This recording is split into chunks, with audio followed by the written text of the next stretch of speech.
need to strengthen. So that was the one change that is going on. I think that the change that we're seeing lately also is that we see more and more quantitative studies. However, I would question, is this speed that is of this quantitative study, the number of this quantitative study, is it good enough? And this is probably related with the issue that we still don't have strong databases that would allow this type of the research. Another thing that the problem that we have is this success stories bias. Most of the stories that we analyze are success stories. We know very little about the failures, about the problems that social entrepreneurs have. And this is particularly important in the last 2-3 years. Coming from Spain, I can tell you that these organizations are going through really tough times.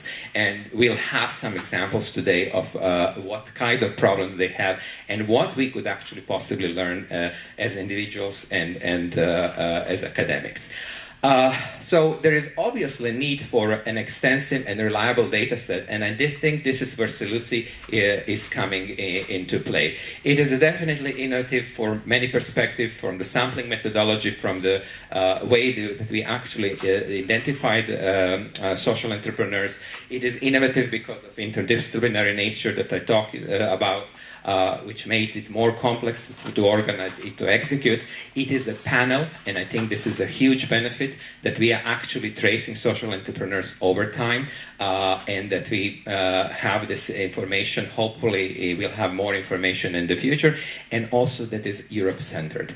Still, we have that the social entrepreneurship literature and the data about social entrepreneurs in Europe is not as strong as we have, let's say, in North American environment, or even in emerging economies, where is the strength. So, to conclude, where is the opportunities? The opportunities, and I'm talking here as an academic, is that social entrepreneurship provides opportunities to inform and extend the theories. And this is what our job as academic is, to actually work on these theories. And for this perspective, social entrepreneurship presents an interesting and challenging research context. So it does give us an opportunity that probably does not exist in many other situations. The other thing is that doing this, we are doing another parallel benefit, of achieving another parallel benefit, that we are achieving a new insight, theoretical insights that can be easily translated into practical insights into what social entrepreneurship is.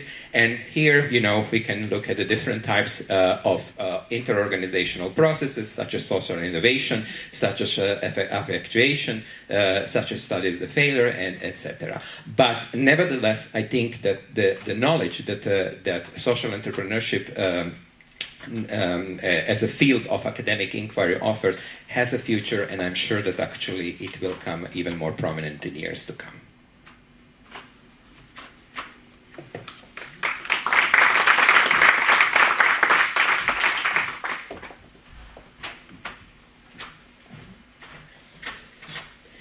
Good morning, everyone. So Marieke and her team have asked me to give the practitioner's perspective on social enterprise in emerging markets and economies. My organization, NEST, supports social enterprises in Latin America and Central and Eastern Europe. So I'll be talking about a few things. One, definition of social enterprise. I won't spend too much time on that because I think Tom pretty much covered all the bases. Then I'll talk about how do we, what are the differences between Latin America and Central Europe in terms of social enterprise that we're seeing. Also, what are some of the challenges that we're seeing in terms of growing the field, and what are some of the kind of long-term trends and growth that we're paying attention to. So to start with the definition, I'll give you kind of the history in a nutshell of NEST and how we've gone through supporting social enterprises. And I think the important thing is that social enterprise for us has been a definition that's been evolving. And I think it's important to note that as a practitioner, and maybe also as academia and the business sector and policymakers, we should be flexible enough to let social enterprise evolve. And let kind of the field define what it should be about. We were started in 1997 in Hungary. And at the time, social enterprise for us was really about self-financing activities developed by non-profit organizations as a way to become more sustainable and depend less on donor funding. Now remember, this was 15 years ago.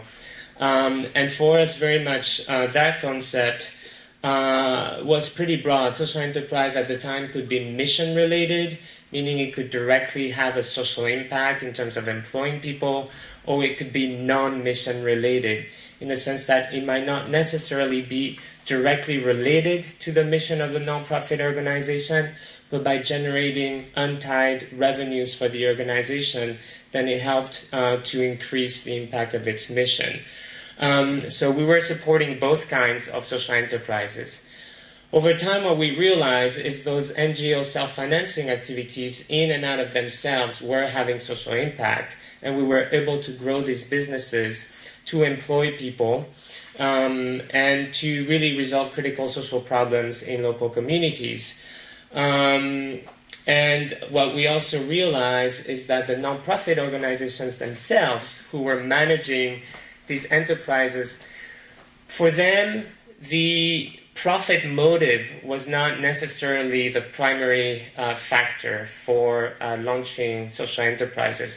And even for those that initially wanted to enter the social enterprise space as a way to generate untied sources of revenues for themselves, even if they failed to do that and the enterprise only broke even in the end, they still evaluated their enterprise as a success because of the increasing, very high impact that they generated.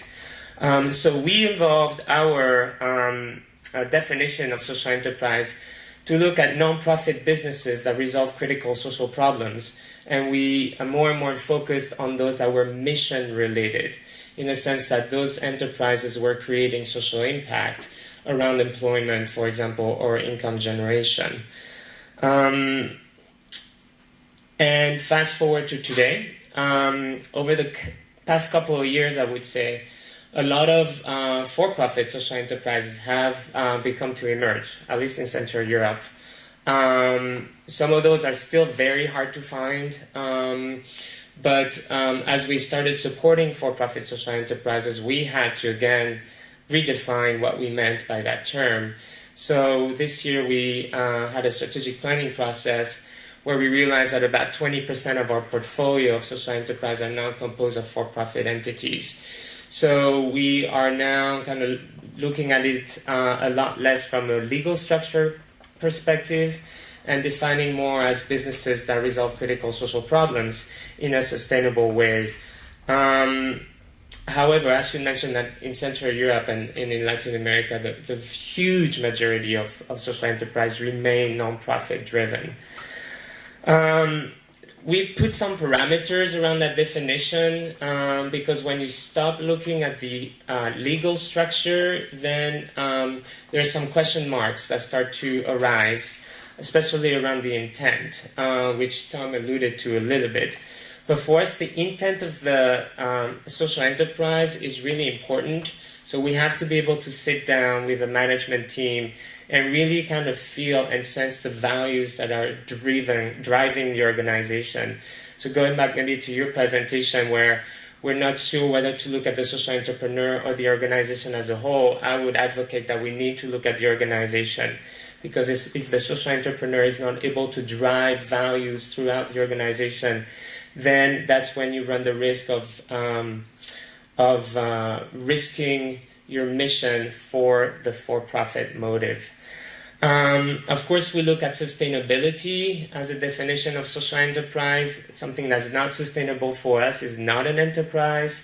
So there has to be clear visibility and a clear plan to reach the sustainability path, whether that's break-even or profitability.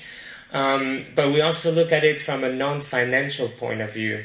So we define sustainability very much as an organizational concept, where you need to look at governance, you need to look at management systems, and you need to look at human resources, and also how do you interact with your customers, your clients, who are the ultimate people you're trying to serve.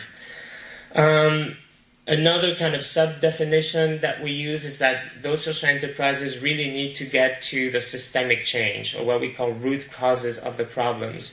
So what we like to select as a social enterprise to work with are those that really, when they go into a community, they will resolve the problem so that we know that 15 years later that problem will have disappeared. We're not looking to work with businesses that can do some superficial work or whose social impact may not be sustainable over the long term. So that systemic change for us is very important. And finally, what we've done is looking at the past 15 years, we've defined some impact areas, which I think most organizations like Nest, working directly with social enterprises, like to kind of pick a couple of fields where we feel we have some strengths, because social enterprises are very broad and diverse. Their missions can range from environment to human rights, and the business models can be different, and also you have to kind of pick where your interest lies. So our impact areas are employment of marginalized communities, such as people with disabilities, access to markets, so we're working with producer groups or social cooperatives, for example in Hungary, that are trying to work with small producers and micro-entrepreneurs to improve their income streams. Part of that is, for example, with Roma populations. Access to basic services in low-income community, for example, technologies that help to bring services in health, water, or energy to what would be called base of the pyramid populations. Access to information. Some social enterprises, not very many unfortunately, but in emerging market countries, work to help citizens to have access to information in order to help them exercise their rights as citizens, and to help build stronger democracies. And another kind of sub-definition that we use for social enterprise that is temporal. Some social enterprises, for example, we have a social enterprise in Croatia. It's called Roda, and it develops sustainable cotton diapers. Now that in Croatia is a social enterprise for us because it's unique, and it's really trying to change practices around how do you care for a child in a more sustainable way. However, if you take that social enterprise and you try to replicate it into the North American market, to us that would not be a social enterprise because cotton diapers have been around for 15, 20 years. So there is kind of a time stamp that we put on that definition. A social enterprise is contextual. So I'll be talking about some of the trends of the growth that we're seeing. This is really relevant because this is my 4th conference on social enterprise in a month. So hopefully I'm able to kind of summarize what I've been hearing. Definitely an increase in interest in the sector. We do social enterprise competitions in the 10 countries where we work. And every year we see a lot more applications from local organizations that apply to our process. In some countries like Romania, we get 50 to 60 applications now in any single year, which is really high. We just did one in Hungary and the Czech Republic where we received close to 70 applications compared to a few years ago when we would receive maybe 20 or 30.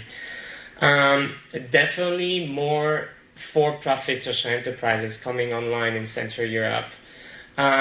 We started working with those a couple of years ago. Interestingly enough, what we did some research on for-profit social businesses before launching a competition. This was with the support of Citigroup.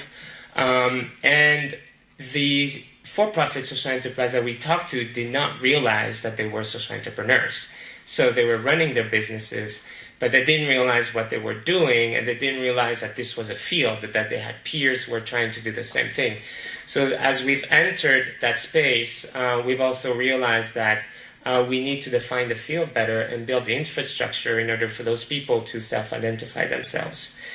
One of the big trend that we're seeing is impact investing. I'm not sure how many people have heard of that term, but it's kind of investing with a financial return in social enterprises. There's a lot of kind of opportunities and challenges that this field is bringing. One of them is bringing a lot of capital to social enterprise, but only right now at high levels of investment. So we see very